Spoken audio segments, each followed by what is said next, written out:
Magandang araw mga mahal kong mag-aaral. Kamusta na kayo? Narito muli si Teacher Ann upang magturo sa inyo ng bagong aralin. Ang paksang ating tatalakayin sa araw na ito ay tungkol sa karapatan ng mga mamimili. Kapag sinabi nating mamimili, ito ang tumatangkilik at bumibili ng mga produkto. Para sa ating MEL competency, natutukoy ang karapatan ng mamimili. Nagagamit ang mga karapatan ng isang mamimili sa pagkonsumo ng mga produkto at serbisyo at naibibigay ang mga sitwasyon ng wastong paggamit ng karapatan ng isang mamimili. Pero bago natin simulan ang ating pag-aaral, magkaroon muna tayo ng paunang pagsasanay. Isulat ang oo kung ang pangungusap ay naglalaman ng tamang pahayag. Isulat naman ang hindi kung mali ang ipinahahayag. Una, tingnan ang expiration date bago bilhin ang isang produkto. Pangalawang pangungusap, hindi na pwedeng magreklamo kung ang produkto ay nagamit na.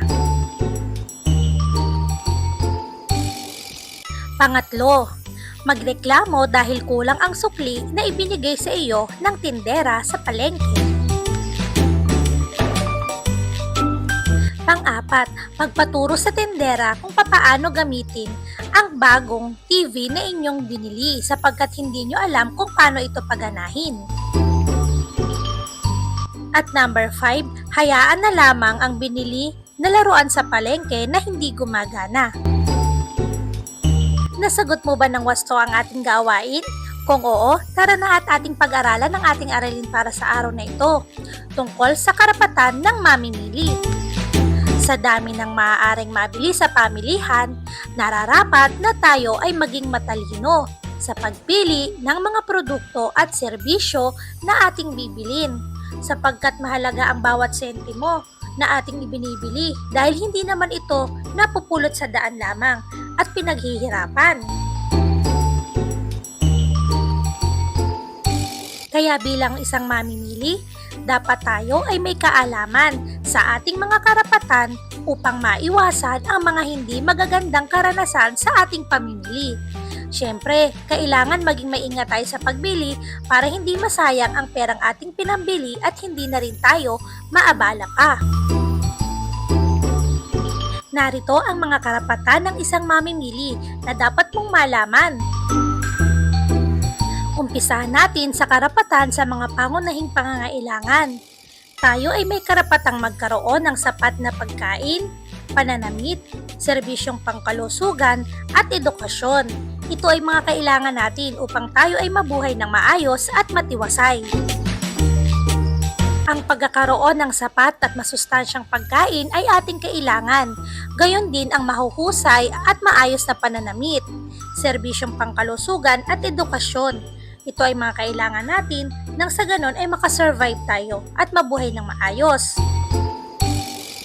Ang pangalawa naman ay ang karapatan sa kaligtasan. Tayo ay may karapatang matiyak na ang ating mga binibiling produkto at serbisyo ay ligtas sa maaaring panganib na nakakaapekto sa ating kalusugan.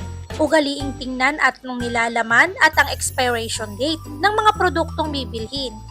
Maaari kasing maging masama ang dulot ng mga produkto na expired kung kaya't dapat tayong bumili ng mga pagkain at mga produkto na nasa tamang panahon. Ang pagbili at pagkonsumo ng mga expired na produkto ay maaaring makaapekto sa ating kalusugan. Ang susunod naman ay ang karapatang pumili.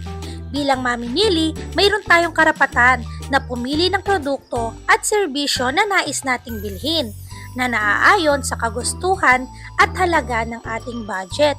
Siyempre, kung bibili tayo ng mga produkto, ang kukuhanin natin ay yung magaganda at kalidad at yung mga gusto natin sapagkat tayo naman ang nagbabayad. Sa ating pagpili sa mga produkto at serbisyo na ating bibilhin at kukuhanin, kailangan na maging mapanuri tayo. Mas magiging maayos at magiging masaya tayo kung gusto natin ang ating bibilhin. At hindi lang yan, kailangan ay matuto rin tayong magkumpara ng presyo at kalidad ng mga produkto at serbisyong ating bibilhin. Walang masama kung mag-ikot-ikot muna tayo at tingnan ang quality, ingredients at content ng mga bibili nating produkto at serbisyo. Ang susunod naman ay ang karapatan sa patalastasan. Tayo ay may karapatang mabigyan ng tamang impormasyon ng mga produktong ating bibilhin. May karapatan tayong mapangalagaan laban sa panlilinglan o hindi totoong impormasyon at maging biktima ng mga maling gawain. Kailangan na ang ating mga produktong bibilhin at serbisyo na i-avail ay tama ang mga impormasyon. Maaaring ireklamo ang anumang produkto o serbisyo na hindi sinunod ang ipinangako nito. Siyempre kapag bibili tayo ng produkto, base sa advertisement, kaya nga tayo naiinganyo. Kaya kailangan kung ano ang produktong ating binili o inavail sa kanila, ay ganun din ang produktong darating sa atin. Maaari natin silang ireklamo ng panlilinlang o panloloko kung sakaling hindi ang aktwal na kalidad o itsura ng produkto ang ibinigay o i-deliver sa atin. Hayan mga bata, natutunan nyo na naman ang ating bagong aralin. Pagyamanin natin ang inyong kaalaman. Kopyahin ang graphic organizer at isulat sa loob ng kahon ang mga karapatan ng isang mamimili. Base sa natandaan mo sa ating aralin.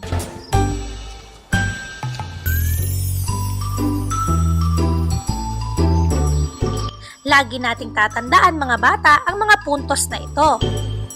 Ang matalinong mamimili ay dapat may kaalaman sa kanyang karapatan upang maiwasan ang hindi magagandang karanasan sa pamimili.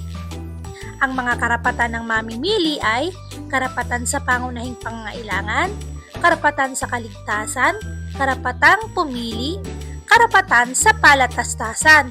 Lagi niyong tatandaan na dapat ay natatamasan nyo ang mga ganitong mga karapatan.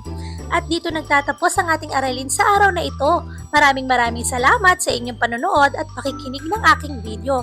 Sana ay nakatulong ako at maragdagan pa ang inyong mga kaalaman. Para sa karagdagang mga video lesson at impormasyon, maaari nyo akong i-follow at i-subscribe sa aking Facebook, TikTok at YouTube account. I-type lamang ang Teacher Ann Alfaro. Maraming salamat hanggang sa mga susunod nating aralin. Paalam muna!